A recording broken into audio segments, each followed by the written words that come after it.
Nah, ini sifat-sifat setengah putaran yang tadi kita bicarakan di atas. Setengah putaran itu adalah transformasi. Tadi saya tekankan bahwa di sini pada saat kita mendefinisikan tentang pengertian setengah putaran, itu tidak dikatakan bahwa setengah putaran itu adalah transformasi, tapi setengah putaran itu adalah padanan. Nah, teoremanya menyebutkan setengah putaran adalah transformasi. Kalian bisa baca di buku yang lain, ada buktinya. Kalian pahami itu dengan baik. Jangan lupa baca ya. Ingat-ingat. Teorema selanjutnya, pandanglah. Pandang. Dipandang dari depan. A sebuah titik. Dipandang, A itu sebuah titik. Ingat-ingat, A itu apa? Titik. Garis G dan H berpotongan tegak lurus. Ingat-ingat, G dan H garis berpotongan tegak lurus. Mau berpotongannya di mana? Oh, jadi titik itu tadi itu titik potong antara dua garis G dan H yang berpotongan tegak lurus. Maka setengah putaran dengan pusat A adalah atau sama dengan komposisi pencerminan terhadap garis G dan pencerminan terhadap garis H. Ya.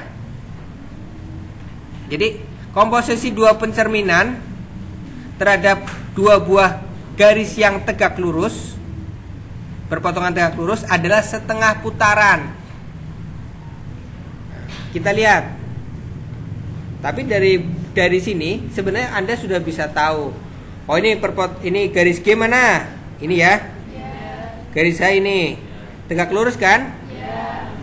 Titik potongnya titik A. Titik P diputar setengah putaran nih seperti martabak. Kesini kan? Jadi P1 ya. P1 ini merupakan setengah putaran. Nah, pencerminan, komposisi pencerminannya dicerminkan terhadap garis H dulu. P dicerminkan terhadap garis H ke sini jadi P aksen. Lalu dicerminkan terhadap garis G ke sini. Ini terhadap garis G. Jadi P1. Nah, mereka sama ternyata hasilnya ya. Petanya sama. Nah, bagaimana buktinya? Nah, di sini dituliskan. Oleh karena G tegak lurus H, ya ini G memang tegak lurus H, maka kita lihat kita dapat membuat sebuah sistem sumbu ortogonal dengan G adalah sumbu X dan H adalah sumbu Y dan A adalah sebagai titik asal. Biasanya O di sini ya 0,0 ya. Harus dibuktikan bahwa untuk setiap titik P berlaku untuk setiap titik P, bukan hanya titik P yang di sini, tapi di sini juga, di sini juga, di sini juga berlaku bahwa P setengah putaran dari P oleh titik dengan pusat A sama dengan pencerminan komposisi pencerminan dari P terhadap garis G dan garis H yang merupakan garis yang saling tegak lurus. Kita lihat P sama dengan A. Wah, kalau P yang sama dengan A, maka P ini akan dicerminkan ke G oleh H ke P ya. Karena P-nya sama dengan A. A itu pada garis H, ya kan? A itu pada garis H. A pada garis H. Jadi P akan dicerminkan ke P lagi oleh pencerminan terhadap garis H.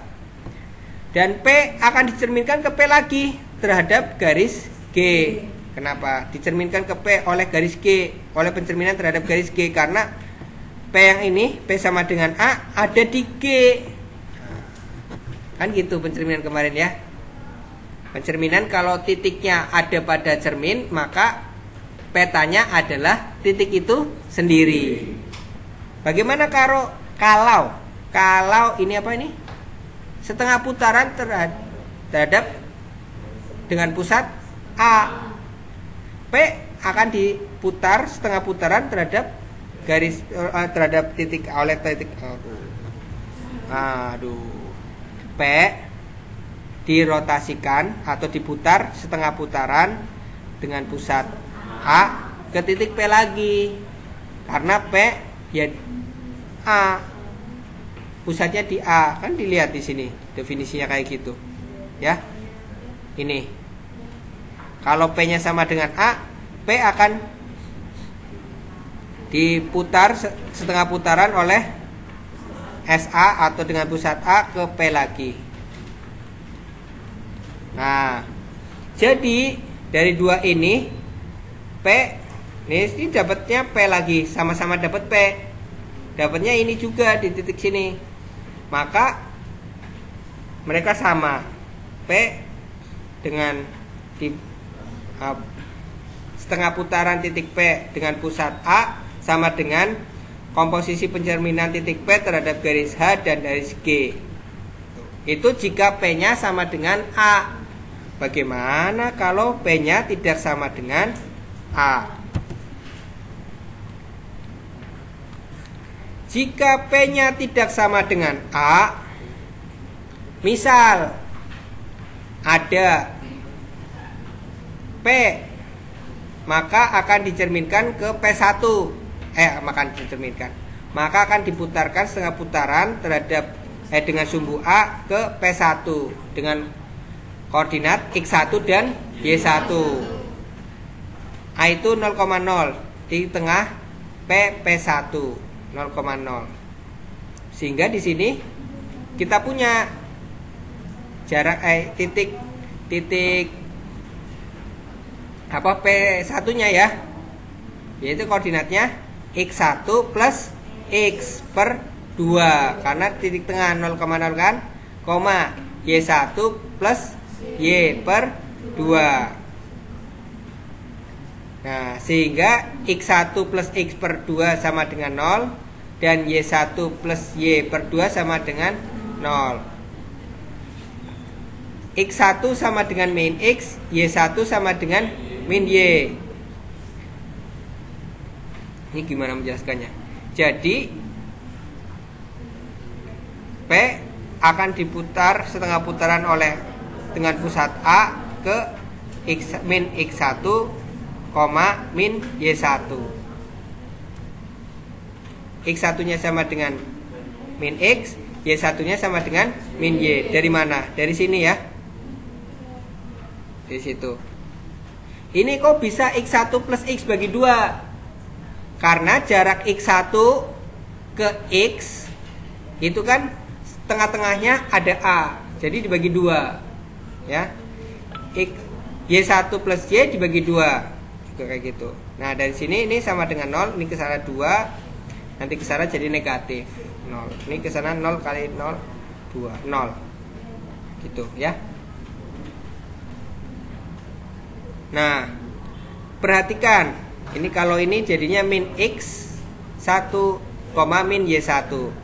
Lalu kalau P yang bukan sama dengan A, maka P itu akan dicerminkan ke, kalau kita punya oleh P akan dicerminkan terhadap garis H ke min X, Y. Kok min X, Y? Kenapa min X, Y? Garis H itu garis yang itu ya, garis vertikal. Berarti dia berubahnya X-nya ya, ke sini kan, dari positif, dari kuadran 1 ke kuadran 2. Yang berubah X-nya, yang tadinya positif jadi negatif oleh pencerminan H. Lalu dicerminkan lagi ke G, yang tadinya negatif tetap negatif X-nya ya, di kuadran 3 menjadi Y-nya dari positif ke negatif. Jadi dua-duanya jadi negatif semua, min X dan min Y. Jadi jika P itu tidak sama dengan A, sama mereka. Ini jadinya min X, min Y. Ini min X, min Y. Mereka sama. baik dirotasikan setengah putaran dengan pusat A ataupun dipetakan dengan komposisi pencerminan H dan G, MH dan MG. Untuk setiap P di V berlaku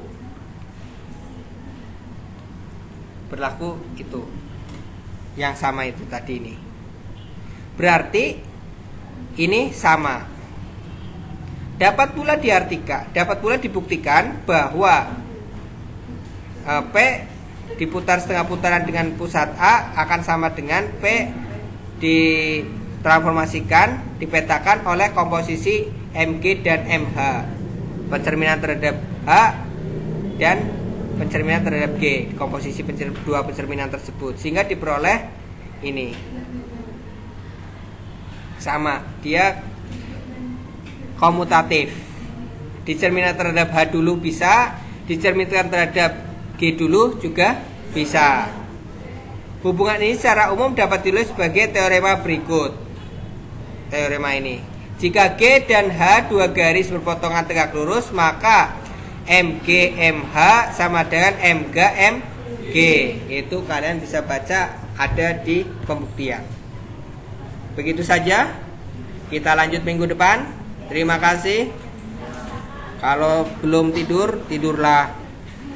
Jangan lupa berdoa.